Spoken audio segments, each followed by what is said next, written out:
ابلیس نے کہا کہ آپ خدا ہیں، آپ کی خدائی کہاں چلی جائے گی؟ لوگ کہیں گے کہ فرعون ڈر کر موسیٰ سے دیکھو مسلمان بن گیا، ایمان والا بن گیا، اس لیے بالکل نہیں۔ اور آپ کی بیوی نے آپ کو ایسا کیا ہے، کمزور کیا ہے، آپ اپنی بیوی کو سخت سے سخت سزا دو، ورنہ دنیا کے اندر، سماج کے اندر، پنچایت کے اندر آپ کی مکھیا گیری کو کوئی نہیں مانے گا، آپ کو کوئی سرپنچ نہیں مانے گا۔ انہوں نے اپنی زبان میں سمجھایا، اسی لیے اپنی طاقت اور اپنا رعب و دبدبا باقی رکھنے کے لیے کسی اور کو چھوڑیے، آپ اپنی بیوی کو سزا دو۔ میرے بھائیوں، پھر اس کے بعد آسیہ کو جو سزا دی گئی ہے وہ دنیا نے قرآن کریم کی آیت کی شکل میں، قرآن نے اچھے طریقے سے اس کو محفوظ کیا ہے، اور دنیا جانتی ہے جو قرآن کریم پڑھتے ہیں جو لوگ دنیا کے اندر، اللہ تبارک و تعالیٰ کی اس نیک بندی کو اس ظالم فرعون نے کہا کہ آسیہ ادھر آؤ، تم مجھے خدا نہیں مانتی؟ انہوں نے کہا کہ میں تجھے خدا نہیں مانتی، نہیں مانتی، نہیں مانتی، میں خدا صرف مانتی ہوں اس اللہ کو جو موسیٰ کا اللہ ہے، جو پوری جہان کو پیدا کرنے والا، پوری کائنات کا اللہ ہے، تو کچھ بھی کر لے میں تجھے خدا نہیں مان سکتی، اور تیرے لیے بھی یہی عافیت ہے، اسی میں بھلائی ہے، تو اس خدا کو خدا مان لے، اور انا ربکم الاعلی کا جو دعویٰ ہے اس کو چھوڑ دے۔ انہوں نے کہا، آسیہ نے کہا کہ میں تیرے کسی ظلم سے نہیں ڈرتی فرعون، میں جانتا ہوں میں تیری بیوی ہوں، میں جانتا ہوں تو ظالم ہے، تو زیادہ سے زیادہ مجھے ذبح کروا سکتا، میرے باڈی کو پھاڑ کر اس کی بوٹیاں کر سکتا ہے، لیکن تو میرے ایمان کو کبھی خرید نہیں سکتا، میرے ایمان کو نکال نہیں سکتا۔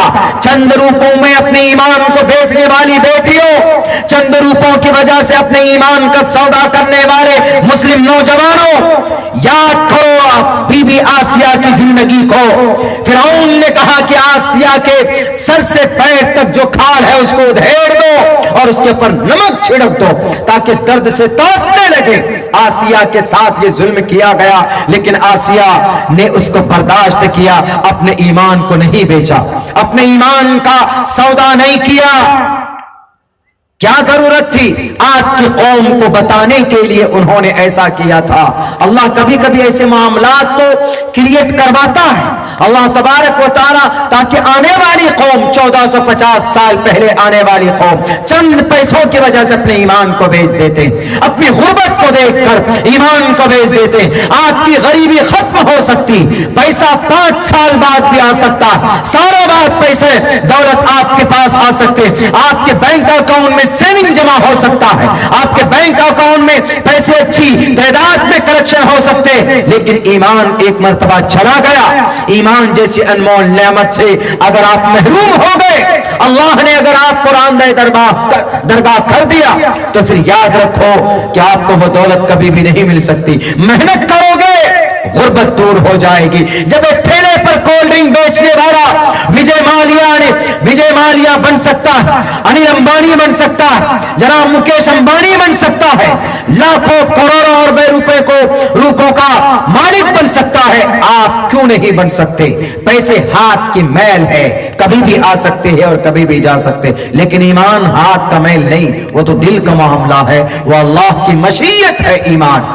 اسی لیے ایمان کا سودا، میرے سماج کی ماں بہنوں، میرے سماج کے نوجوانوں، کبھی مرتد مت ہونا، کبھی ایمان کا سودا مت کرنا۔ اس کے بعد پھر آسیہ کا کیا کیا؟ تب بھی وہ کہتی ہے کہ میں ایک اللہ کو مانتی ہوں، پوری باڈی کے کھال ادھیڑ دیے گئے، تب بھی کہتی ہے کہ میں ایک اللہ کو مانتی ہوں۔ اس کے بعد نہیں مانا تو ایسے دونوں ہاتھوں کو دونوں طرف پھیلا کر دیوار میں کیل ٹھوک دیا۔ کیل، ایک عورت ہے، عورت کے ساتھ یہ ظلم ہو رہا، دونوں پیروں میں بھی کیل ٹھوک دیے۔ تب پھر پوچھتا ہے کہ آسیہ کیا ہے تمہاری رائے، کیا ہے تمہارا کنسپٹ؟ آسیہ کہتی ہے کہ فرعون یہ تو کچھ بھی نہیں ہے، تجھے اور کچھ ظلم آتا ہے تجھے کرنا، اور کر۔ انہوں نے کہا کہ نہیں مانے گی، کہا بالکل نہیں۔ اس کے بعد فرعون نے آسیہ کو کہا کہ لٹاؤ، نیچے ایک پتھر رکھا جاتا ہے، اوپر سے اس کا سر دیا جاتا ہے، تب جا کر اس کو تھوڑا سا محسوس ہوا کہ اب شاید میں برداشت نہیں کر پاؤں۔ تب انہوں نے دعا کی، وقالت امرأة فرعون رب ابن لي عندك بيتا في الجنة ونجني من القوم الظالمين۔ سورۃ تحریم 28ویں پارے میں اللہ تبارک و تعالیٰ سے دعا کی کہ اللہ، فرعون کی بیوی نے کہا کہ اللہ وقال